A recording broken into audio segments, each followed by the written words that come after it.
আসসালামু আলাইকুম। বাংলাদেশ জামাতে ইসলামী আজকের মূল ভিডিওটা মূলত তাদেরকে নিয়েই যারা পূর্ব পাকিস্তান থেকে বাংলাদেশ হোক সেটা চায় নাই। মূলত তারা এই দেশে যে স্বাধীনতা পরবর্তী সময় সেই দেশে বসবাসের অযোগ্য। তারা বাংলাদেশের একটা অপশক্তি, পাকিস্তানি অপশক্তি। তাদের এই দেশে রাজনীতি তো পরের কথা, ওই নামে এবং ওই ব্যক্তিরা এই দেশের নাগরিকত্ব পাওয়ার তাদের আমি মনে করি মরণোত্তর নাগরিকত্ব বাতিল করা উচিত। তারা এই দেশে স্বাধীনতা চায় নাই। এখন আপনি হয়তো আজকে আমার এই কথা শোনার পরে মনে করবেন যে আমি এতদিন আমি তো নিজেই বলতাম, হ্যাঁ আমি বলতাম, আমি তো আমার তো সময় জন্ম হয়নি। আমার জন্ম হইলে আমি দুই পাকিস্তানকে এক রাখতেই চাইতাম। যদি না পারতাম আমি ওই পাকিস্তানে, পশ্চিম পাকিস্তানে চলে যেতাম। আপনি পশ্চিম পাকিস্তানের পক্ষ হয়ে যুদ্ধ করলেন, পূর্ব পাকিস্তান স্বাধীন হয়ে গেল, আপনি আবার পূর্ব পাকিস্তানে থাকার জন্য আপনার এত খায়েশ কেন? আবার পূর্ব পাকিস্তানে আপনি রাজনীতি করবেন, সেই দলই রাজনীতি করবেন, এত ঘাটতেরামো কেন? আপনাদের এই ঘাটতেরামোর কারণে আজকের এই বাংলাদেশে অসংখ্য মানুষ গুম হয়, খুন হয়, ধর্ষিত হয়, ধর্ম পালনের সমস্যা হয়, ইসলাম পালনের সমস্যা হয়, এই দেশের দাড়ি টুপি রাখতে সমস্যা হয়।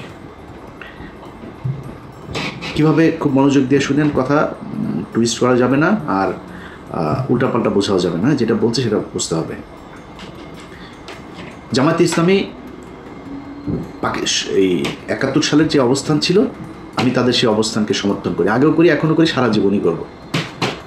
কারণ দুই পাকিস্তানকে ভাঙার কারণে ভারত আজকে এই বাংলাদেশের উপরে এই ধরনের নির্যাতন এগুলো করার সুযোগ পেয়েছে। সে পর্যন্ত ৭১-এর ১৬ ডিসেম্বর ফুল স্টপ, শেষ। আপনি এসে তারপরে শুরু করলেন রাজনীতি করার সুযোগ দেওয়া হইল। দেওয়ার পরে আপনি ৯১ সালে খালেদা জিয়াকে সমর্থন দিলেন, সরকার গঠন হইল। ৯১ থেকে খালেদা জিয়া ৯৬ পর্যন্ত কি দোষ করেছিল যে আপনি ৯৬ সালে শেখ হাসিনার পক্ষে যা খালেদাকে হটানোর জন্য জীবন মরণ দিয়ে যুদ্ধ করলেন? কি করেছিল খালেদা জিয়া আপনার সাথে? এই দেশের বিরুদ্ধে অবস্থান নিয়েছিল। বিএনপি দুর্নীতি করেছিল, দুর্নীতি আজকে করে নাকি, কালকে করবে নাকি, এই বিএনপি আবার আসলে আবার করবে। আওয়ামী লীগ কী করেছে গত ১৫ বছরে দেখেন না চোখে? কেউ বলে থাকে ওই মেট্রো রেলে উঠলে নাকি দুইটা শব্দ তাদের খুব লাগে, যে মুনাফিকের জাতি নাকি যেন বলে, বেইমানের জাত, এটা মনে হয়। আরে তোর বাপের টাকা দিয়ে এই বানাই দিয়ে গেছিস, তোরা যেই টাকা দিয়ে মেট্রো রেল বানিয়েছিস, এরকম টাকা দিয়ে মেট্রো রেল এরকম পুরো ঢাকা শহর ছেয়ে ফেলা যায়। ৩ পদ্মা সেতুর টাকায় ১ পদ্মা সেতু বানাইছিস। তোদের মেট্রো রেল আর পদ্মা সেতুতে উঠলে মনে হওয়ার কথা টাকাগুলো নিয়ে গেছিস, টাকাগুলো ফেরত দেওয়ার কথা মনে হওয়া দরকার। বেইমানের জাত মানে, তোর বাপের টাকা দিয়ে করছিস না? তো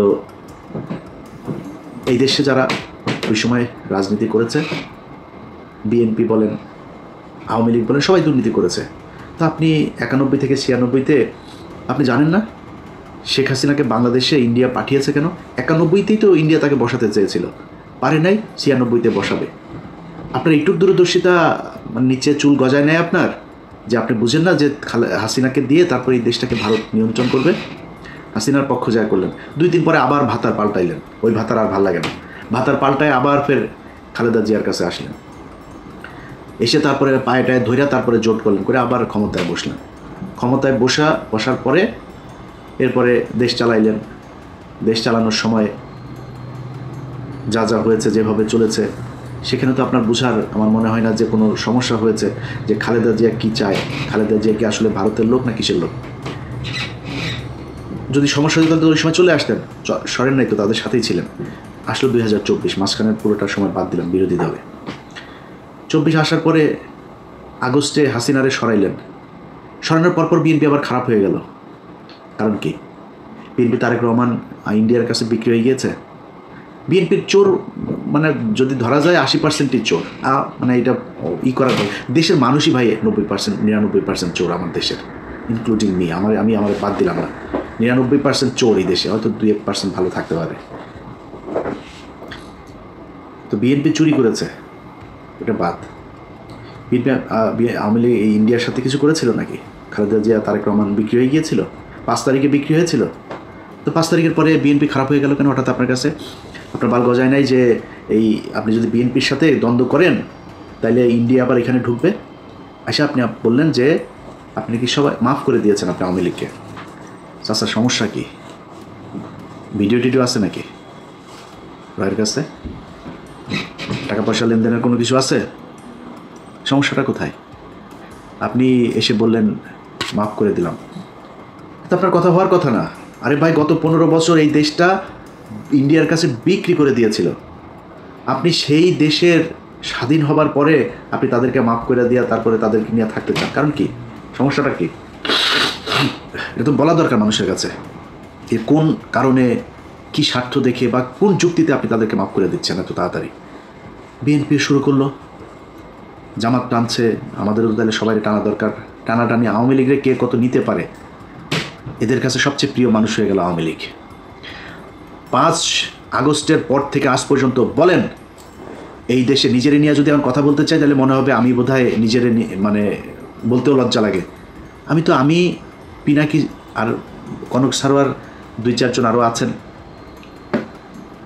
এদের বাইরে আর কারোর তো আমি দেখি না যারা কিনা ইন্ডিয়ার ব্যাপারে একদম জিরো টলারেন্স নিয়ে তারপরে কোনো কথা বলছে বা কোনো কাজ করছে, কাউরে দেখি না। তো আপনি এদের কাছে নির্যাতিত হইলেন, এতটা দিন ধরে নির্যাতিত হইলেন, এদের ব্যাপারে আপনার কোনো সমস্যা নেই, কোনো অভিযোগ নাই। আমরা ফাইন্ড আউট করে দিলাম যে এই যে এই ব্যক্তি, এই প্রতিষ্ঠানগুলো ইন্ডিয়ার ওয়ার করেছে, পক্ষে কাজ করেছে। আপনি এখন তাদেরকে নিয়ে বসায়, স্টেজে বসায় তারপরে বক্তব্য শোনাবেন। পিছনে দেখি ওই যে শফিকুল ইসলাম মাসুদ চোখ বন্ধ করে মনে হয় বিশাল ধ্যানে আছে, মানে ওর বাপ ওই সন্তোষ শর্মা বক্তব্য দেয়, ওর বাপের বক্তব্য শোনা মধুর, মানে স্টেজে দাঁড়ায় রয়েছে, পিছনে বডিগার্ডের মতো, সোহরাওয়ার্দীর বডিগার্ড শেখ মুজিবের মতো ওইভাবে দাঁড়ায় আছে। এটা এই জন্য এই 15 বছর এই জন্য মানুষ জীবন দিয়েছে। আপনার এই প্রোগ্রামটা যারা অর্গানাইজ করেছেন তাদেরকে, সেই জামাতের নেতা যারা সন্তোষ শর্মাকে দাওয়াত দিয়েছেন, সে ব্যক্তিগুলোকে একটু বলি যে মনে করেন আপনারা অলমোস্ট সবাই জেলে গিয়েছেন, আমি যতটুকু জানি।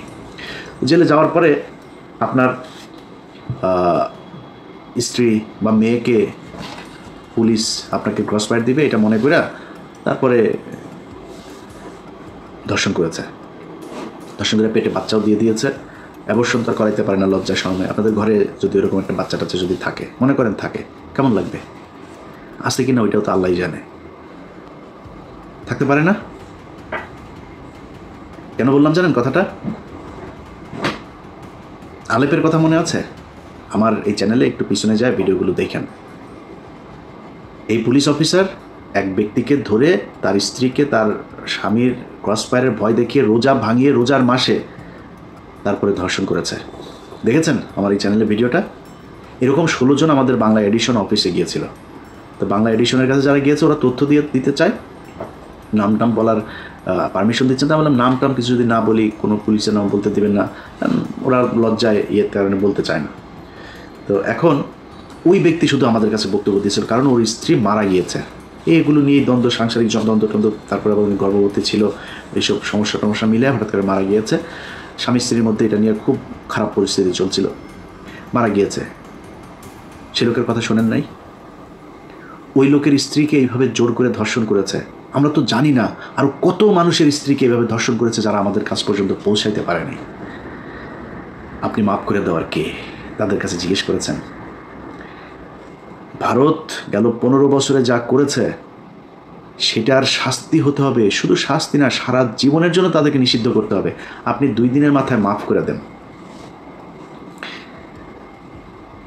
খিলগাঁয়ের জনির কথা মনে আছে? বুকে গুলি কয়টা? 19 গুলি নিয়ে তারপরে মরতে হয়েছিল, ছোট বাচ্চা। তবে বাচ্চার কাছে গিয়ে জিজ্ঞেস করেছেন যে ওর বাপের এই হত্যাকাণ্ডকে সে মাফ করেছে কিনা? সারা দেশে সেই 5ই মে থেকে শুরু করে বিভিন্ন সময় এই দেশে গণহত্যা চালিয়েছে। ঠিক যখন আপনি কথাটা বলছিলেন তার 1 মাস আগে, 15 দিন আগে একটা গণহত্যা চালিয়েছে। আপনি তাদেরকে মাফ করে দিচ্ছেন এত তাড়াতাড়ি। নিশ্চয়ই চাচা মিয়া ভিডিও টিডিও কোনো মমতাজ কারোর সাথে মনে হয় আকাম কুকামের কোনো ভিডিও আপনার আছে আওয়ামী লীগের কাছে বা রয়ের কাছে, এই জন্য আপনি বক্তব্য দিতে বাধ্য হয়েছেন। এটা আপনার বক্তব্য হওয়ার কথা না। আমি একজন মানুষ হিসাবে, সুস্থ মস্তিষ্কের একটা মানুষ হিসাবে এটা আমি মনে করি না। হয় আমি পাগল হয়ে গেছি, নাহলে আপনার কোনো ভিডিও টিডিও কিছু একটা আছে, নাহলে আপনি মাফ করতে পারেন না।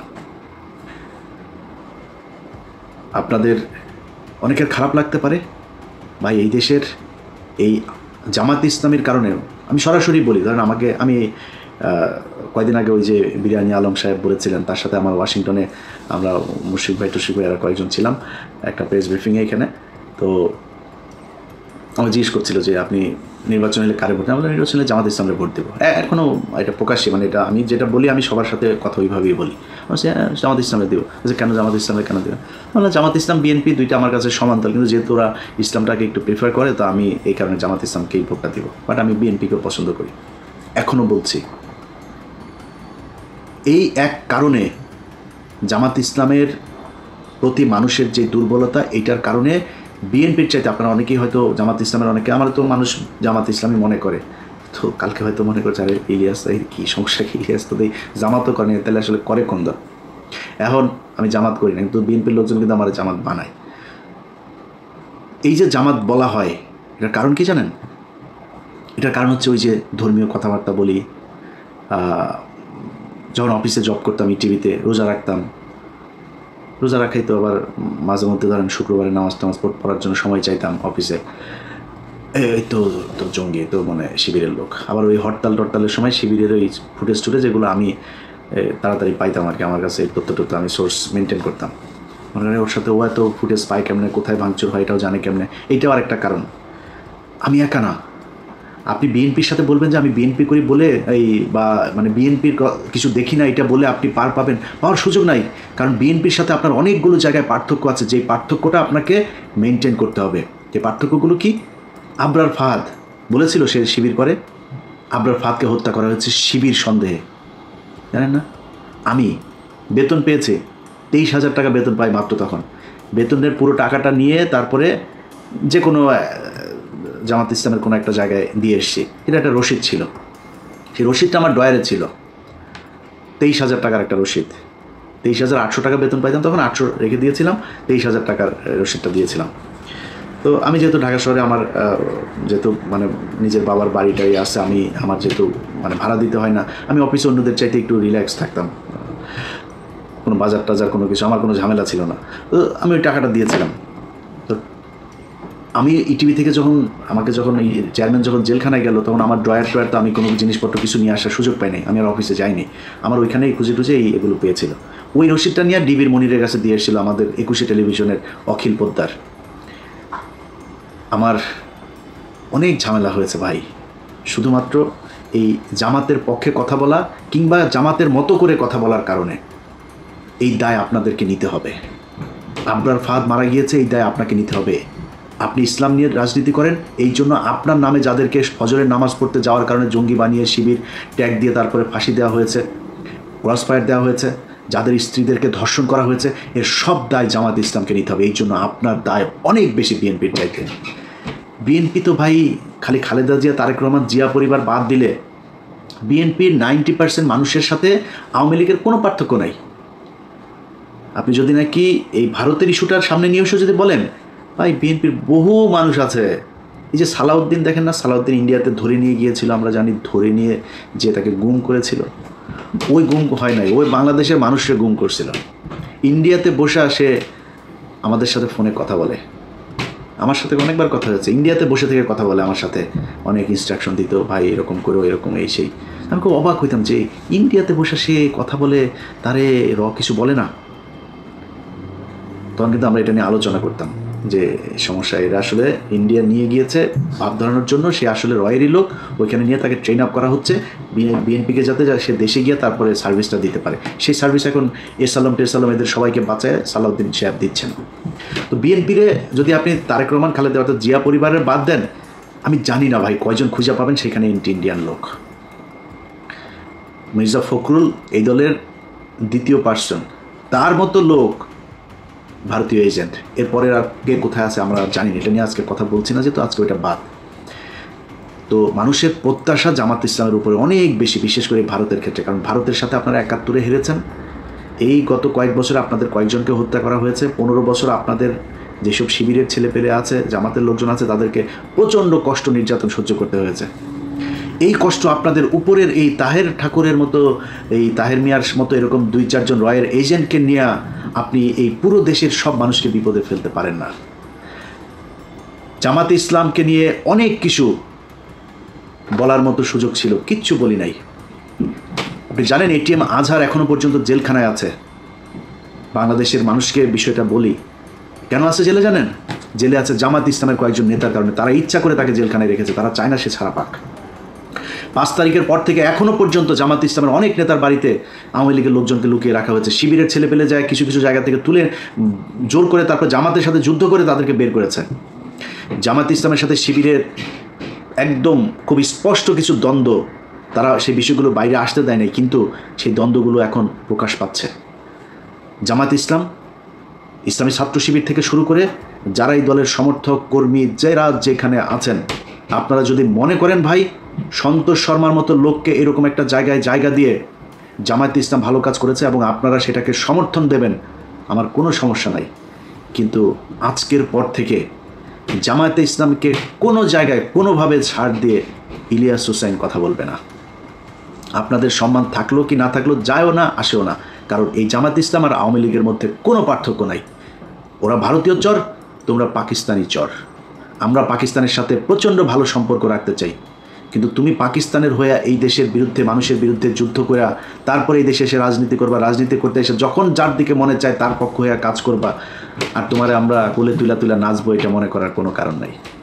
এই কারণেই আজকের ভিডিওতে সবশেষ যেটা বলতে চাই, তোমাদের এই গত 15 বছরে তোমার দলের ভেতরে যত মানুষজন নির্যাতন সহ্য করেছে তাদের কাছে পারমিশন নিয়ে তারপরে সন্তোষ শর্মাকে কালকে স্টেজে উঠিয়েছিল কিনা, এটার পরিষ্কার জবাব তোমাদের Facebook, website, television, press release এসবের মাধ্যমে আমরা জানতে চাই। আল্লাহ হাফেজ।